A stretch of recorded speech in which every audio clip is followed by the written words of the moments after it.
Salut à tous, on se retrouve en compagnie de Robinho pour une nouvelle vidéo prono. Donc je l'ai sorti lundi dernier les gars, j'étais tout seul. Cette fois-ci il est de retour bien sûr pour donner son pronostic. Donc on va pronostiquer pour la première fois depuis quand même quasiment 4 mois les 4 championnats. Donc il manque juste le championnat français où c'est fini. Mais voilà, ces dernières semaines il manquait à chaque fois un championnat. Donc là il y a les 4 championnats les gars qui vont se jouer ce week-end. Donc c'est parti, on commence comme d'habitude par le championnat anglais. Et on commence avec, donc ça sera demain les gars, début d'après-midi, il y a seulement un seul match, voilà en PL, parce que cette journée de Première Ligue les gars, elle commence demain et elle se termine jeudi prochain. Donc il y a un match quasiment tous les jours. Donc demain les gars, Aston Villa contre Wolverhampton à 13h30, qu'est-ce que t'en penses toi? Match vraiment assez important pour les deux équipes. Il y en a une qui joue la Ligue des Champions et puis il y en a une autre qui joue son maintien. Mais franchement, Wolverhampton est quand même assez impressionnant. Ils sont repartis sur les mêmes bases. Hein. La coupure, ça leur a pas fait vraiment de mal. Déjà 2 victoires, toujours pas de but encaissé. Par contre, pour Villa, c'est un peu plus compliqué. Donc moi, je pars encore une fois sur les Wolves. La même chose, hein, j'ai mis match nul moi, parce qu'Aston Villa, c'est quand même un match, voilà, c'est l'un des derniers matchs à domicile. Je crois qu'il doit leur rester 2 ou 3 matchs à domicile. Même si Wolverhampton, c'est fort en face. Voilà, Aston Villa, les gars, ils sont avant-dernier. Ils sont quand même 3 équipes à 27 points. Il y a Watford qui est juste devant eux avec un point d'avance, donc il faudrait essayer d'au moins prendre un point pour l'équipe de Aston Villa contre un gros entre guillemets de la première ligue, parce que Wolverhampton les gars c'est quand même costaud, donc je pars sur un nul. Ensuite Watford, donc ça sera dimanche, Watford contre Southampton, qu'est-ce que t'en penses? Watford. J'ai mis la même chose, j'ai mis Watford à domicile, donc eux aussi très mal classé Watford, hein, voilà, ils sont 16e, hein, ils sont limite relégables. Ensuite Crystal contre Burnley, ça c'est lundi. Match nul. Je pars sur une victoire de Crystal, hein. Crystal qui a pris une grosse correction du côté de Liverpool. Bon après il y avait une sacrée différence de niveau entre les deux équipes. Ensuite Brighton contre Manchester United. Là aussi un match nul pour moi. Pour moi, ça serait une victoire de Manchester United. Ils m'ont bien plu contre Sheffield United cette semaine avec ce beau 3-0 et surtout avec Anthony Martial qui revient très fort.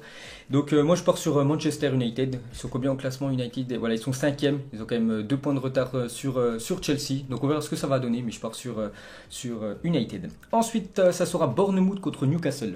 Victoire importante pour Bournemouth. Hein. C'est vraiment une obligation. Ils sont très mal depuis déjà beaucoup de semaines. Donc c'est très important pour eux. Pour moi, j'ai mis match nul sur cette rencontre. Il y aura Arsenal contre la Lanterne Rouge, Norwich. On sait qu'Arsenal, voilà, c'est très compliqué. Ils sont quand même 11e du classement, Arsenal. Je pense qu'il va y avoir pas mal de départs. Hein. Je pense à l'attaquant gabonais Aubameyang. Je pense pas qu'il fera une saison de plus du côté des Gunners en Ligue des Champions, même sans peut-être Europa League pour l'équipe.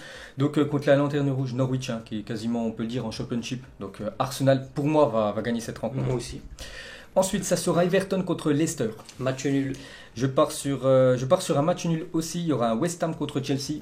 La victoire des Blues de Chelsea. La même chose, une victoire de Chelsea. On sait qu'il y a Manchester qui est juste derrière eux. Donc voilà, Chelsea, il faut absolument gagner du côté de West Ham. Ensuite, Sheffield United contre Tottenham. Sheffield qui retrouve les matchs à domicile, parce que je crois qu'ils ont fait 3 matchs depuis la reprise. Et 3 fois c'était à l'extérieur et les 3 fois c'est plutôt des mauvais résultats. Il y a eu un nul, je crois, puis 2 défaites. Bon, après c'était à Manchester United et puis à Newcastle aussi. Mais là, face à Tottenham, je pense qu'ils sont capables de prendre 3 points. Les Spurs sont beaucoup trop irréguliers.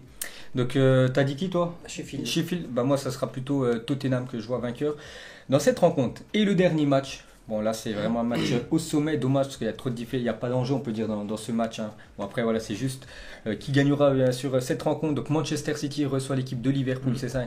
Le deuxième reçoit le premier. Bon après il y a pas mal de points d'écart. Donc quand on fait la vidéo les gars, on ne sait toujours pas si City s'est imposé contre Chelsea. Voilà, donc on ne sait pas si Liverpool est déjà champion ou pas, mais de toute façon ça ne va pas changer à grand chose. Donc on va juste donner un prono sur ce match. Donc moi je pars quand même sur une victoire de Manchester City à domicile. Donc peut-être Liverpool sera peut-être déjà champion avant cette rencontre. Mais je pars quand même sur City à domicile qui m'ont fait forte impression avec 8 buts inscrits je crois en 2 matchs. Donc je pars sur eux. Ouais, je suis du même avis, victoire de City pour moi. Ok, ensuite on va dans le championnat allemand. Donc c'est simple, demain c'est la dernière journée en Allemagne. Tous les matchs ont lieu à 15h30, donc il y a des matchs où il n'y a pas du tout d'enjeux, il y en a où il y a beaucoup d'enjeux. Donc on commence déjà avec le premier match, Dortmund contre l'équipe de Hoffenheim. Donc Dortmund c'est sûr ça termine 2e, Hoffenheim non ça peut jouer peut-être l'Europa League parce qu'ils sont 7e, je crois que c'est les 6 premiers qui sont en Coupe d'Europe. Bon après les 4 premières places c'est mort, même les 6 peuvent peut-être accrocher la 5e place. Donc je pars quand même sur le Borussia Dortmund à domicile, la dernière de la saison dans leur stade, même s'il n'y a pas le public qui sera présent. Donc je pars quand même sur Dortmund à domicile. Moi aussi je les vois bien terminer avec une victoire. Ensuite, le Bayer Leverkusen contre Mayence, qu'est-ce que t'en penses? La victoire de Leverkusen, là c'est un match à enjeu, surtout que Mayence est déjà maintenu, donc l'enjeu il est pour les joueurs de Leverkusen. La même chose, j'ai mis le Bayer Leverkusen, juste ils vont espérer. En même temps, faux pas du Borussia Mönchengladbach, parce qu'on peut voir au classement Gladbach a 2 points d'avance sur Leverkusen. Donc j'ai dit Leverkusen. Ensuite, Union Berlin contre Düsseldorf, qu'est-ce que t'en penses? Je pars sur le match nul, ça serait un point très très important pour Düsseldorf, puisque ça pourrait quasiment leur assurer une place de barragiste, donc je ne les vois pas perdre. Ok, donc moi j'ai mis match nul. Le Borussia Mönchengladbach contre le Hertha Berlin, donc c'est simple. Gladbach a quand même son destin entre les mains. Alors, on peut dire entre les pieds bien sûr, parce que si, je sais pas s'ils font un match nul, s'ils sont quand même 4e. Bref, s'ils gagnent le match contre le Hertha Berlin, ils sont sûrs de terminer à cette 4e place. Ce qui veut dire c'est que l'année prochaine, l'équipe jouera en LDC. Ça serait plutôt mérité parce qu'ils ont fait une grosse saison. Et je pars sur Gladbach à domicile. Moi aussi Gladbach. Wolfsburg contre le Bayern. Ouais, le dernier match du Bayern avant la finale de la Coupe d'Allemagne. Donc à mon avis, il y aura une belle équipe, parce que c'est la préparation, on va dire. Et Wolfsburg, là aussi, il y a de l'enjeu pour Wolfsburg, pour l'Europa League, mais je ne les vois pas faire un résultat face au Bayern. La même chose, je pars sur le Bayern Munich. Ensuite, Francfort contre Paderborn, je crois qu'il n'y a pas du tout d'enjeu. Donc, Francfort est maintenu, Paderborn ça descend, donc je pars sur Francfort à domicile. Francfort aussi. Le Werder contre Cologne, qu'est-ce que t'en penses? Là, il y a beaucoup plus d'enjeux, surtout pour le Werder, exact. Qui a connu qu'une relégation en 55 ans. Ça pourrait être la deuxième cette année. Ça fait 40 ans que c'est en Bundesliga et c'est quand même plutôt mal parti, mais bon, je les vois quand même s'imposer pour se donner un petit peu d'espoir en attendant le résultat du Düsseldorf. Ok, moi je pars sur un nul. Ensuite, Fribourg contre Schalke 04. Là, je crois pas aussi qu'il y a d'enjeu, parce que Fribourg, il n'y a pas d'enjeu, donc j'ai mis match nul. Fribourg.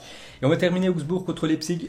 Victoire de Leipzig pour moi. La même chose, Leipzig à l'extérieur. Ensuite, les gars, on part en Italie. Il y a un match tout à l'heure, 21h45. La Juventus, qui s'est pris un peu d'air cette semaine, parce que les autres, en fait, ont tous fait des mauvais résultats. Lazio a perdu et l'Inter a fait match nul. Donc ils jouent contre le promu Lecce. Donc je pense que c'est à la portée de la Juventus. Donc je pars sur la Juventus. Moi aussi sur un. Brescia contre Renoir demain. Match nul. Pour moi, ça sera aussi un match nul. Donc Brescia, c'est quasiment sûr que ça va descendre quand même en série B. Bon, je pense qu'ils vont quand même accrocher le point du match nul. Cagliari contre Torino. Cagliari. La même chose, Cagliari à domicile. Il y a la Lazio de Rome contre la Fiorentina. Belle rencontre, surtout la Lazio qui menait quand même 2-0 cette semaine, c'est incroyable. Ils menaient 2-0 à l'Atalanta Bergame. Ils sont inclinés 3-2. Je pense c'est en travers la gorge. Cette défaite et surtout pour le titre, maintenant on peut voir, il y a 4 points d'écart. Surtout, ils seront déjà le résultat de la Juventus la veille. Peut-être qu'il y aura déjà 7 points d'écart avant ce match. Donc il reste quand même 10 journées. Voilà. Ils peuvent encore faire leur retard. Donc victoire obligatoire pour la Lazio, je pars sur eux. Moi aussi Lazio. AC Milan AS Roma, belle affiche. Match nul pour moi, ça sera l'AC Milan à domicile. Udinese contre l'Atalanta Bergame. Donc je pars déjà sur l'Atalanta Bergame, qui est quand même l'une des meilleures attaques depuis d'Europe. Et en Serie A, je crois c'est celle qui a le meilleur ratio depuis quasiment plus de 50 ans. Il marque beaucoup de buts, l'Atalanta Bergame, qui est quand même qualifié en quart de finale de LDC. Et je pars sur eux, les gars. Je pars sur eux. Ils ont fait un beau succès contre l'équipe de la Lazio. Ils ont quand même creusé l'écart, 6 points avec l'AS Roma. Donc je pars sur l'Atalanta du côté de Udinese. Moi aussi, victoire de Bergame. Gênes contre Bologne, qu'est-ce que t'en penses? Victoire de la Samp. J'ai mis match nul. Il y aura Sassuolo contre Hellas Vérone. Match nul. La même chose, un match nul. Naples contre l'Aspal. Du Napoli. Naples, qui revient très bien. Naples, je me souviens en début de l'année, quand on faisait les pronos, ils étaient vers 12, 13e. Ils ont bien remonté. C'est chaud quand même d'accrocher la LDC pour l'équipe de Naples, mais pourquoi pas l'Europa League la saison prochaine. Donc moi aussi, je pars sur Naples à domicile. Et pour finir, Parme contre l'Inter. C'est un peu plus compliqué pour les Interistes. Ils ont perdu des points précieux en milieu de semaine face à une belle équipe de Parme. Je les vois encore une fois se faire accrocher. Donc moi, je pars quand même sur l'équipe de l'Inter à l'extérieur. Et on va finir les gars avec la Liga, un championnat où il y a beaucoup de suspense bien évidemment comme la Serie A, mais vraiment la Liga cette année c'est vraiment costaud. Donc on commence tout à l'heure, Séville contre Valladolid. Je crois que Séville ça a descendu d'une place vu que Madrid ils ont enchaîné les victoires, donc ils sont passés devant. Donc je pars quand même sur Séville, il faut prendre des points, ils ont fait des mauvais résultats ces derniers matchs. L'Atlético est passé devant eux, et surtout il y a quand même Retafe qui est derrière. Il reste quand même 7-8 matchs en Liga, donc ils peuvent se faire revenir. Il faut absolument gagner contre cette équipe de Valladolid. Je pars sur Séville. Moi aussi Séville. Demain, c'est ça, Bilbao contre Majorque. Victoire des Basques pour moi. La même chose, un Bilbao qui est vraiment une très très bonne équipe à domicile. Ensuite, le Celta Vigo qui a fait 2 très gros résultats. Ouais. Ils ont gagné 6-0 je crois la semaine dernière. Et ils ont gagné 1-0 contre la Real Sociedad il y a quelques jours. Donc c'est très bien parce que regardez, ils avaient peu de points. Maintenant ils en ont 33, ils en avaient 27. Ils ont bien remonté au classement. Bon là ils jouent contre le Barça. On le sait, hein, voilà, le Barça, le Real. Voilà, ils se talonnent à chaque fois. Donc je pars quand même sur l'équipe du FC Barcelone. Il n'y a pas le choix, il faut absolument gagner. Parce que bon, le Celta aussi c'est un match très important pour eux. Mais voilà, le Barça les gars, c'est quand même un titre de champion d'Espagne. Je pars sur le FC Barcelone. Moi aussi, victoire du Barça. Osasuna Leganés. Victoire d'Osasuna. J'ai mis match nul, il y aura l'Atlético Madrid contre le Deportivo Alaves, qu'est-ce que tu en penses? Victoire de l'Atlético qui est revenu très en forme hein, après l'arrêt du football. C'est vrai, là, la même chose, hein, j'ai mis l'Atlético qui va certainement de toute façon rester à cette 3e place, hein, parce que voilà, c'est quand même une équipe constante. Madrid, dimanche ça sera Levante contre le Betis Séville, je pars sur Levante à domicile. Levante aussi. Villarreal contre Valence. Ouais, un joli derby pour 2 équipes qui sont tout proches des places de Ligue des Champions, mais qui sont pour le moment plutôt du côté de l'Europa League. Je vais pas privilégier le sous-marin jaune de Villarreal. Ok, donc moi j'ai mis match nul. Grenade contre Eibar, j'ai mis Grenade à domicile. Match nul. Il y aura un beau Espagnol-Barcelone contre le Real Madrid. Est-ce que l'Espagnol-Barcelone va vouloir absolument gagner contre le Real Madrid pour que Barcelone soit peut-être champion? Mais le club, ça m'étonnerait, hein, parce qu'il y a une grande rivalité bien sûr. Mais je pars quand même sur le Real Madrid. Hein. De toute façon, je pars sur le Barça vainqueur. La même chose pour le Real, il n'y a pas le choix. Ils sauront la veille si le Barça s'est imposé. Donc si le Barça s'est imposé, grosse pression pour le Real Madrid, pas le choix. Donc je pars sur le Real. En plus, l'Espagnol, c'est pas ouf cette saison. C'est le dernier. Ouais, c'est quand même le dernier, t'as bien raison. Donc je pars sur le Real. Ouais, c'est quand même assez déséquilibré. Hein. C'est le premier qui se déplace chez le dernier, donc victoire du Real. Et pour finir les gars, ça sera Retafe contre la Real Sociedad. Donc la Real Sociedad, les derniers matchs, ouais, ça va plus du tout. Mais ils ont perdu 1-0 contre Celta Vigo, ils ont perdu 2-1 contre le Real dimanche dernier. Retafe, eux, ils sont très bien classés les gars. Retafe, voilà, c'est quand même 5e. Ouais. Ils peuvent toujours prétendre pourquoi pas à cette place de LDC. Donc je pars sur Retafe à domicile. Match nul. Donc voilà les gars, la fin de cette vidéo pronostic. Donc j'espère que ça vous a plu. Nous on se retrouve la semaine prochaine pour tout simplement les futurs pronos. Ciao tous.